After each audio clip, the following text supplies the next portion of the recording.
I realized once I brought my full identity to the table, it actually served as such a benefit, right? To show people that, oh, I know how to do this because I have experience in this, and the context that I learned from this will actually lead to this. So yeah, it's amazing. And now I want to help other people do that because we are so multifaceted. We're humans. We, at the bare minimum, we love 10 things, right? So it's like, why are we trying to just act like we only love this one thing and only talk about this one thing?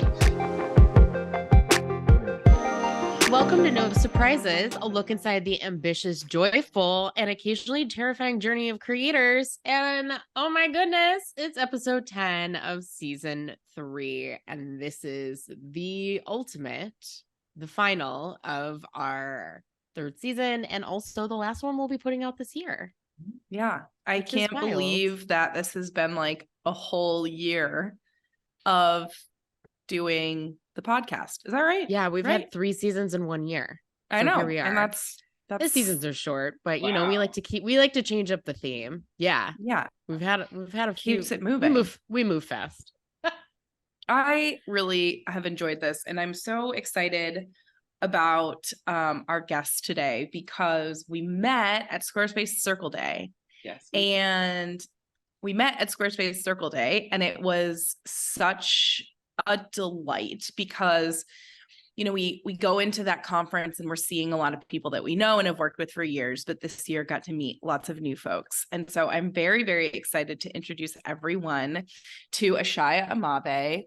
Ashia is a seasoned creative brand strategist with her extensive experience in both fields. She founded Commercial Media Guide to provide creatives with comprehensive personal branding solutions. Her services encompass personal brand consultations, media design services, and creative direction for personal brand and portfolio shoots. Ashia's expertise allows her to guide talent on leveraging their personal brand to create relatable, authentic connections with their audience. Her mission is to empower talent, entrepreneurs, and creatives to go beyond the surface and convey their personal stories and experiences to captivate clients and consumers alike. Ashia, welcome to No Surprises. So happy to be here. Yes. This energy, I love it. Yeah, listen, let's start the morning off right. Absolutely. Okay. Can I tell the story of the first time that you came onto our radar? Yeah, absolutely. So we did this workshop day with Squarespace the day before the Circle conference. And one of the things that we were doing during Circle Day was learning a bit about the new courses tool.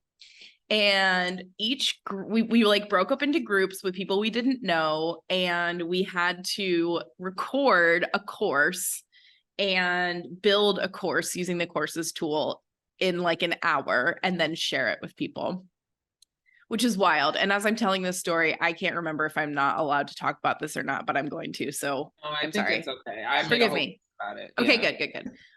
good. So Ashia and her group had this amazing course that they showed, and it really like wowed me because the topic was so bold.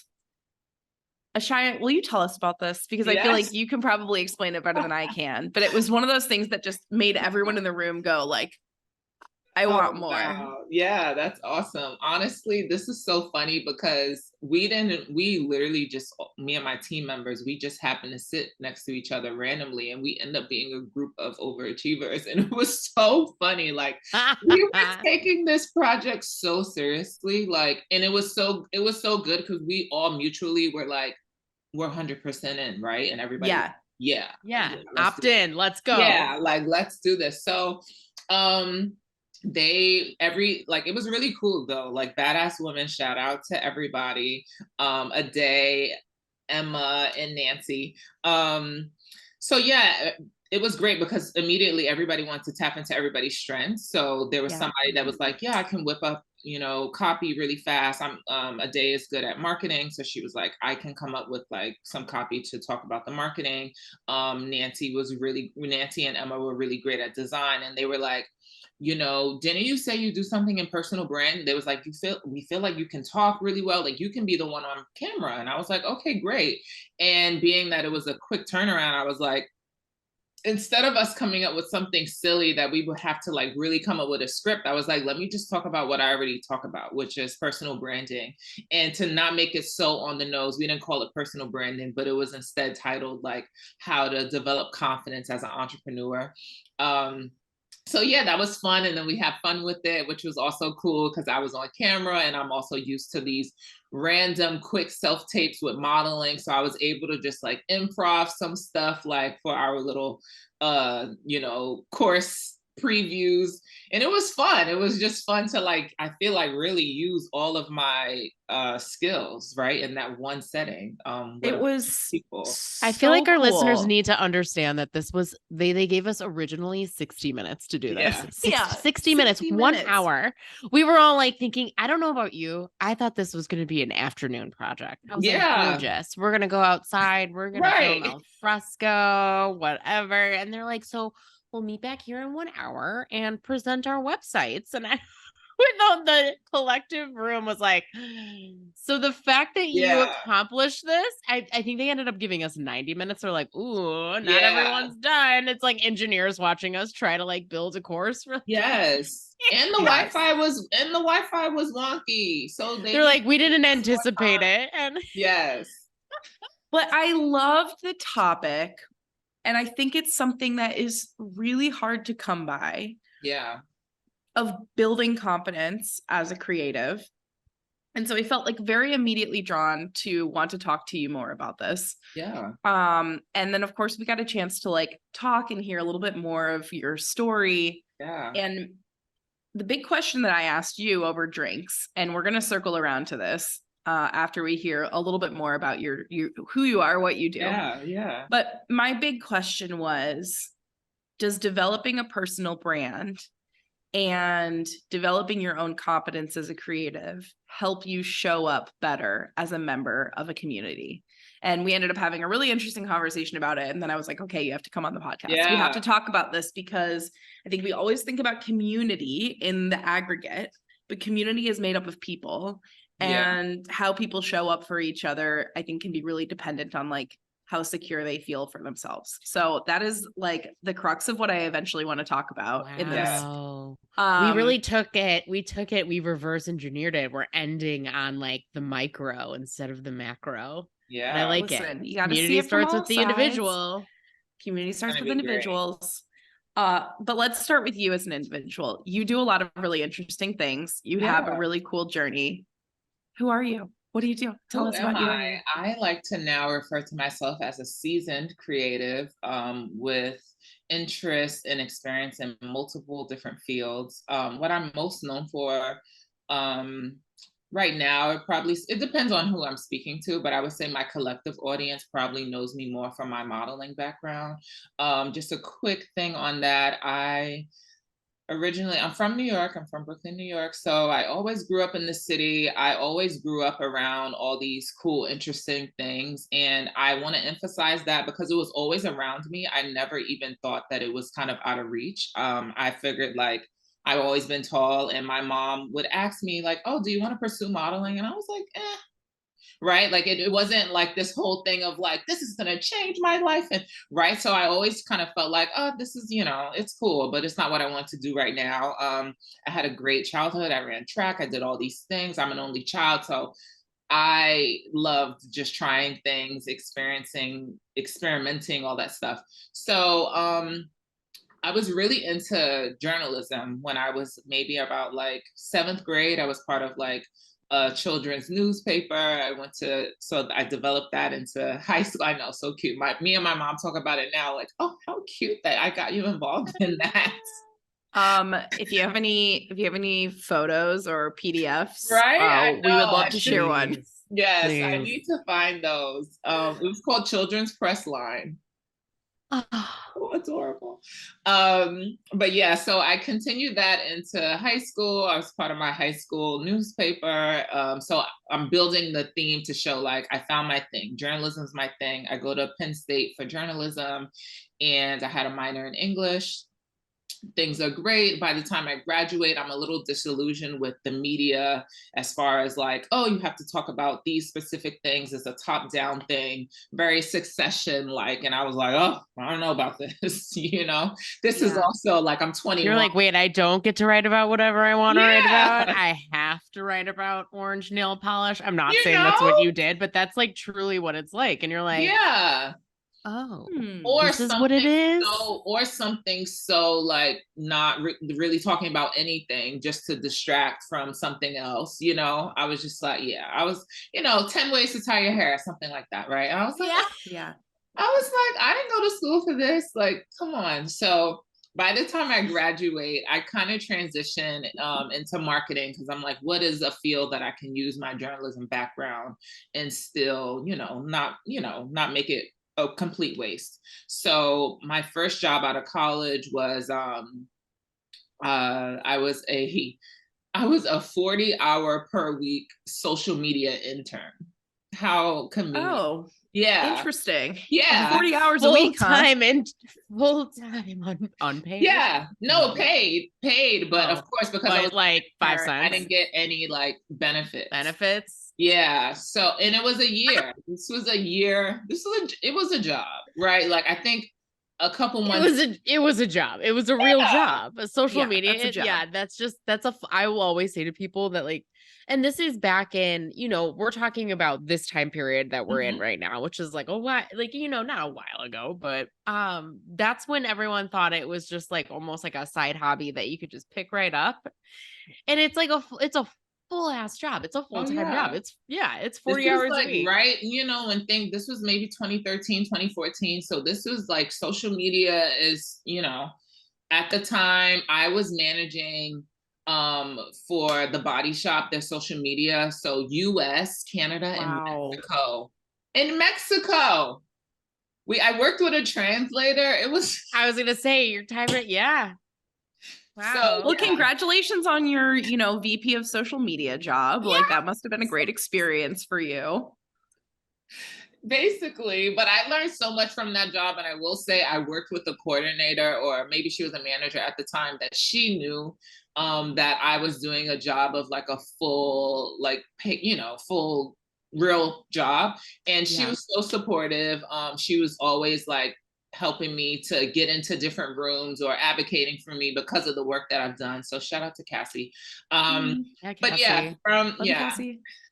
So from that opportunity, I was like, okay, like I feel like I had that experience of like, and with that, I was doing a lot of design things, a lot of inception, a lot of that's when the flat lay was really popular. I would grab things from like the 99-cent store, like sparkles to go with the lotions and all that stuff. But I really enjoyed it. That was like my first introduction to like hands-on creativity and having it translate digitally online. It was so cool.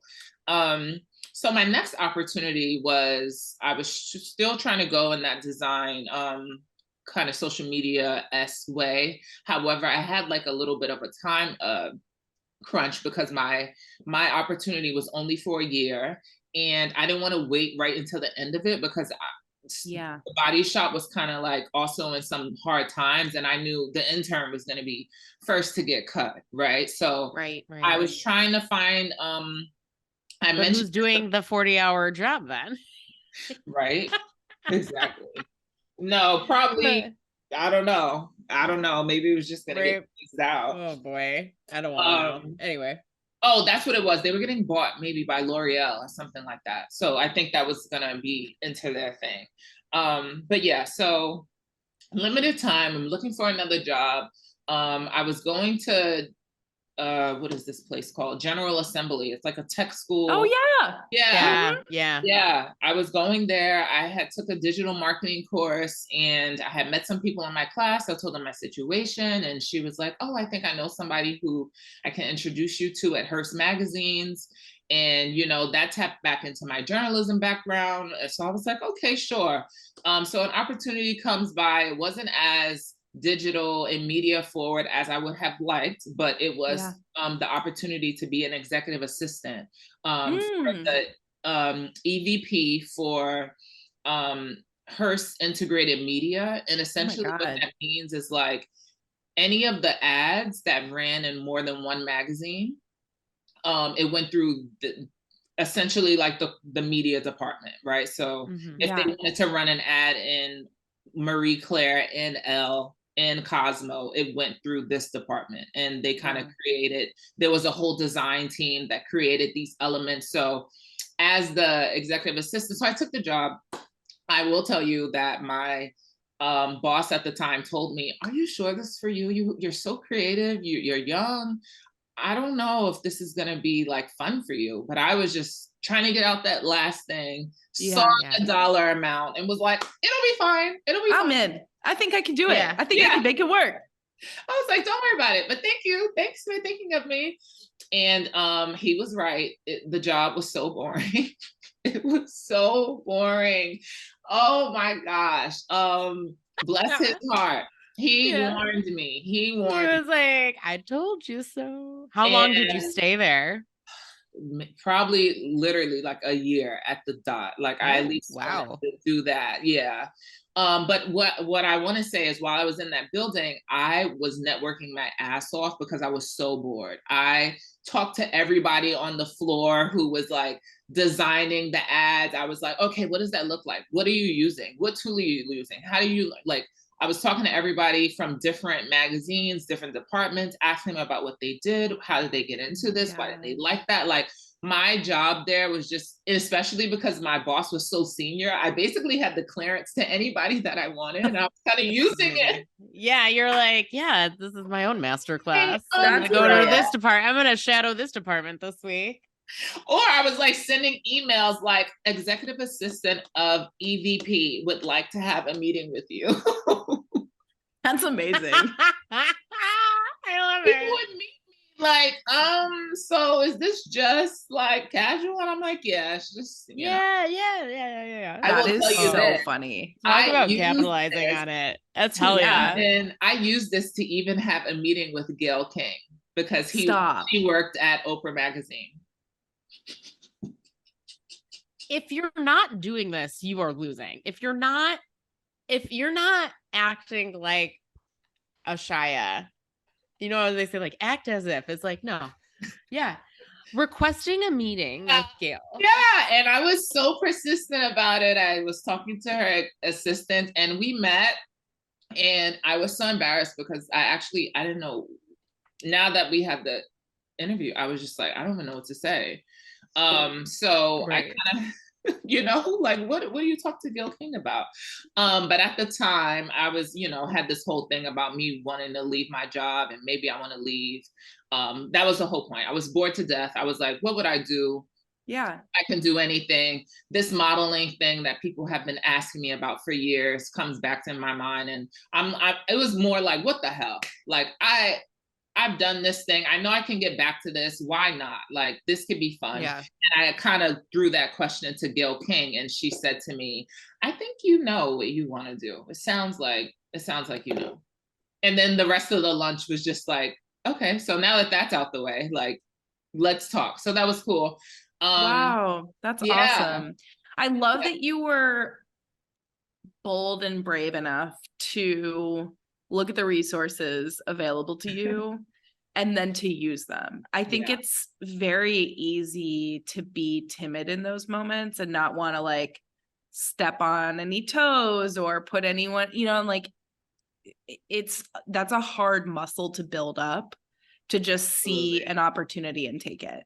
Absolutely. I will say we got to give that credit to the boredom, because when I tell you, I was so bored. I was just like, what do I have to lose? What do I have to lose? I'm literally you're like staring at my couldn't desk. Be lower. Yeah. No. And I was like, the alternative is I fall asleep. I have to talk to somebody. I have to do something. Oh my God. This is amazing. This is amazing. Okay. So modeling comes along. Yes. Modeling comes along. I quit my job. I put in my notice. I'm saying, as you can already hear, I don't know what I'm doing, but so bold. I tell my boss, yeah, I'm gonna quit. I'm gonna pursue this. I will say I have been putting some feelers out. Sorry, helicopter. I have been putting some feelers out to see if I could do it. I booked maybe a job or two, and I was starting to see like I couldn't do it full time. I did try to see if I could be at work and kind of finesse it, and that didn't work. And I was like, all right, like let me just quit.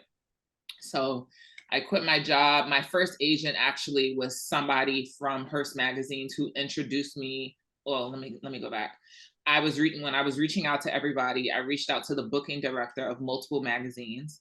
The booking director of Oprah magazine answered me. I met up with her. I told her what I was trying to do. She introduced me to an agent, and Wow. yeah, and he didn't respond right away, but once I got that email, I just kept emailing him. And in August, he emailed me back and said he would like to sign me. And that was how I got my first agent the year that I quit. Um, Wow. yeah, that was 2015. So August 2015. And that's how things started. Fast forward many years, modeling it's difficult. And it really was my first introduction into entrepreneurship that I didn't even realize was entrepreneurship. I didn't even I didn't Yes. see myself That's as a an good point. yeah, I didn't even see myself as an entrepreneur until really probably the pandemic. So I was in entrepreneurship, but not knowing that I was, and that's a whole thing. But I say that to say in pursuing modeling was how I got into design and all these other things, because I was like, I don't want to just be so compartmentalized. Um, Yeah. and really at the time, I'm saying hindsight is 2020. That's what I'm saying Sure. now. But at the time, I just was trying to like survive using the skills that I had. And Wow. um, yeah, now I use them all to my benefit. But before they were all kind of secretive. The modeling people only knew that I did modeling. And then when I was Mhm. on set, doing some production stuff, they didn't know about the model. Like everything was just so like nobody knows about each other. Yeah, yeah. Why am Yeah. I doing this? Like this is dumb. So that really inspired the whole personal brand, because I realized once I brought my full identity to the table, it actually served as such a benefit, right? To show people that, oh, I know how to do this because I have experience in this, and the context that I learned from this will actually lead to this. So yeah, it's amazing. And now I want to help other people do that, because we are so multifaceted. We're humans. We, at the bare minimum, we love 10 things. Right. So it's like, why are we trying to just act like we only love this one thing and only talk about this one thing? So yeah, that was born of my personal experiences. Well, it's hard to mix those interests, right? Like even when Mhm. you think about friend groups, like you have different communities that have different purpose, and it can be hard to pull that off.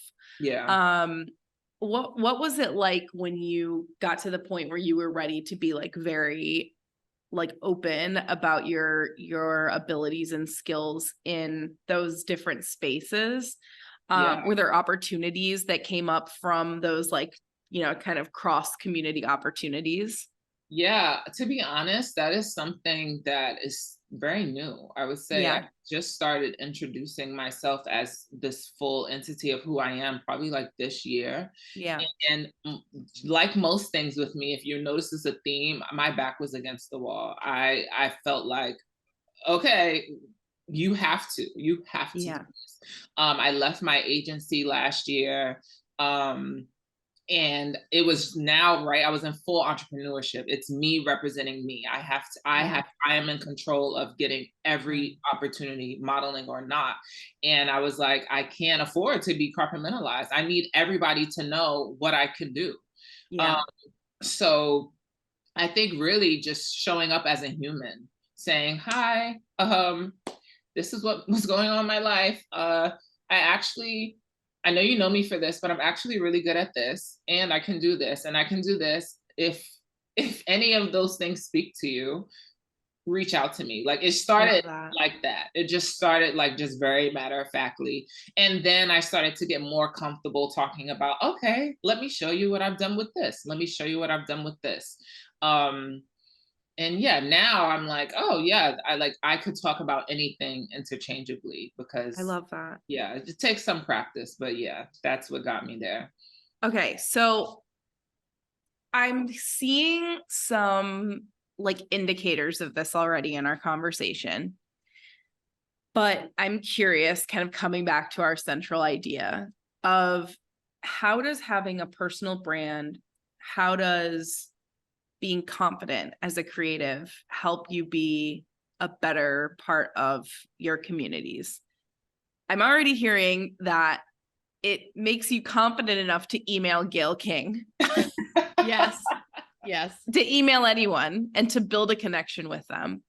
Yeah. But when you're thinking about your clients and thinking about how they're, setting out to build their own communities with their personal brand, I just love to hear your thoughts on that. Like, how do we, how does building our understanding of ourselves as individuals make us better equipped to be a part of communities that, we can serve and that we can learn from?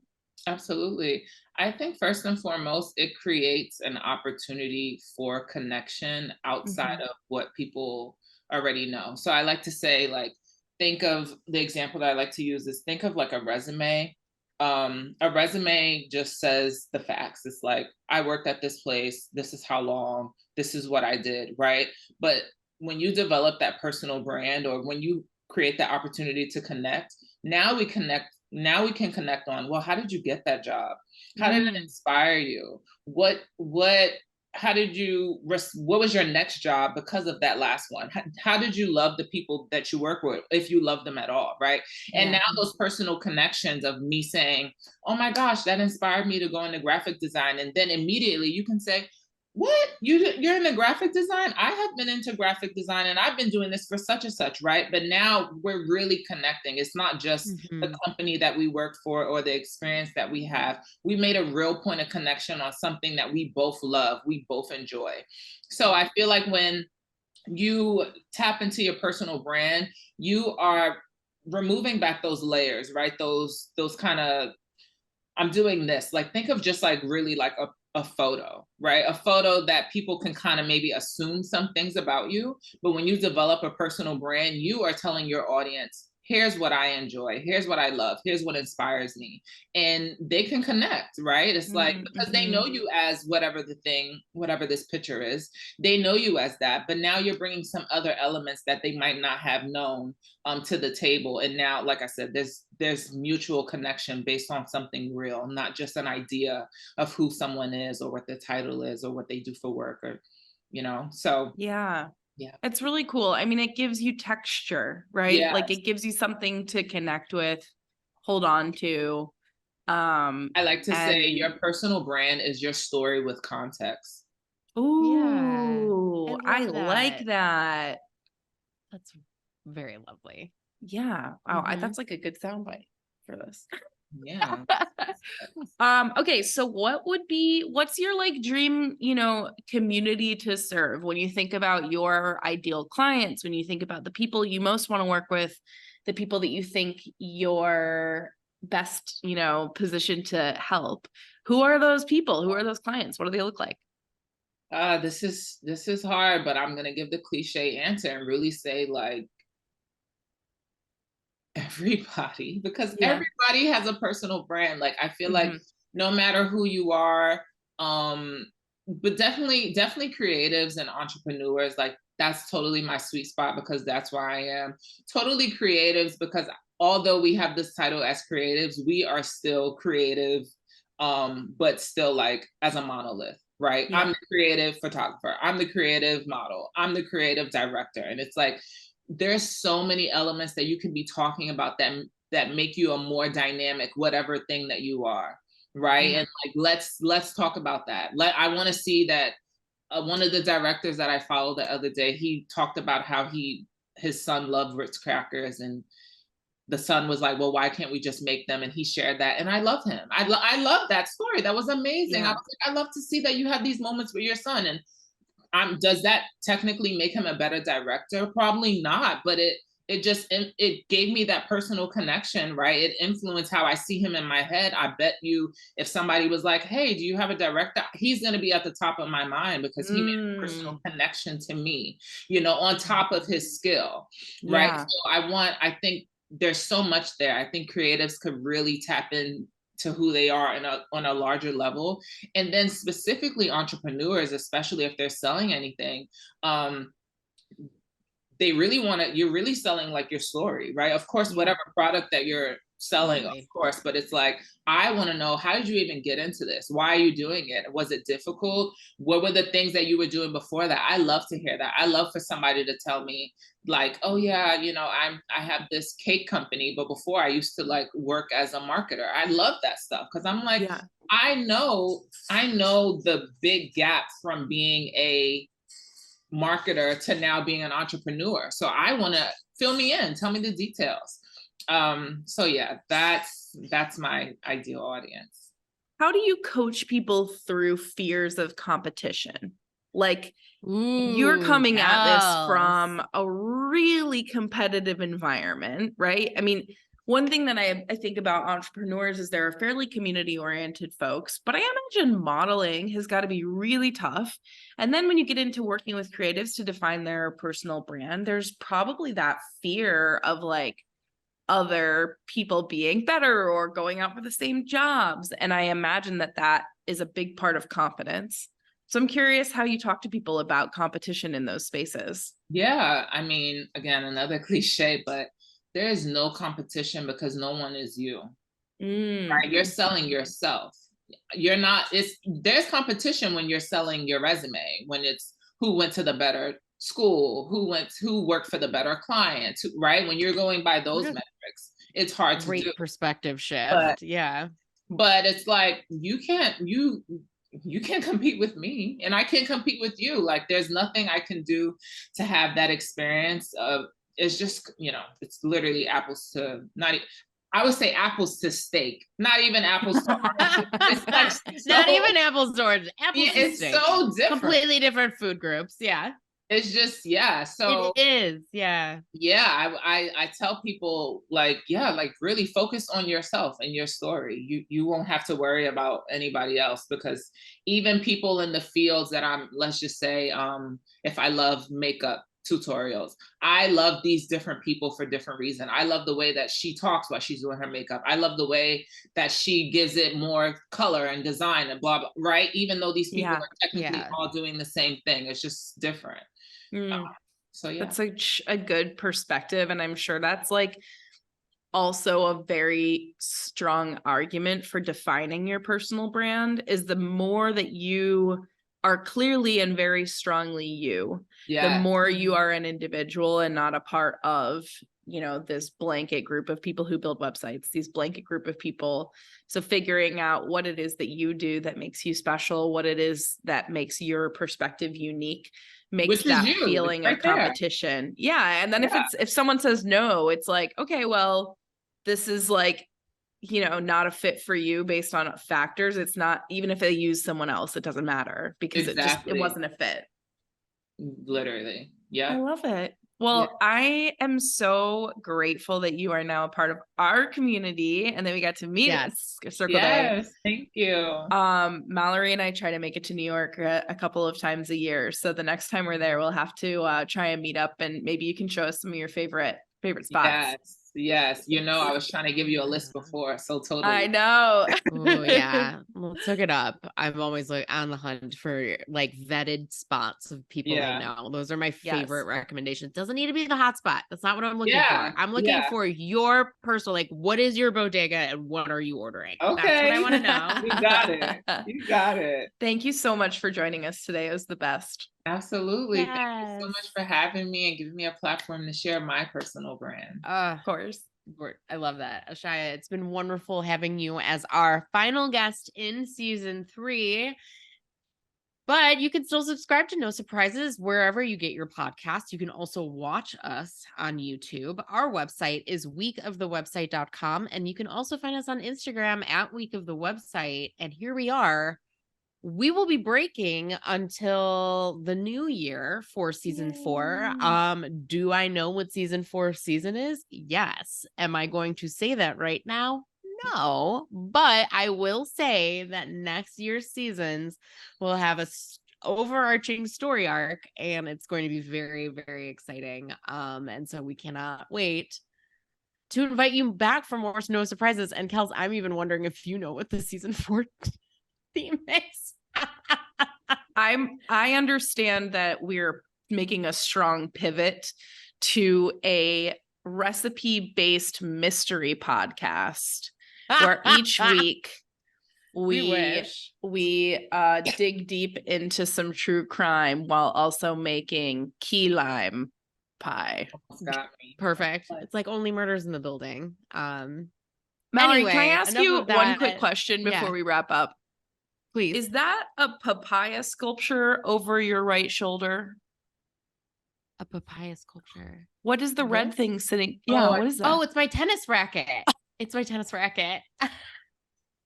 It did look like a papaya. I know. I'm sorry. It's sitting here and I'm like, what is that? Thank you. Well, you know what? We promised no surprises, but I have to say, you snuck one in there at the end. I snuck one That was in. a surprise. Well, so excited for everyone to have very enjoyable holiday season, whatever holiday you celebrate. And stay tuned on our Instagram, which is probably where we will be announcing and releasing our trailer for season 4. And that will be in January, and we can't wait. So thanks everyone. Thanks for continuing to listen. Please spread the good word. Woohoo!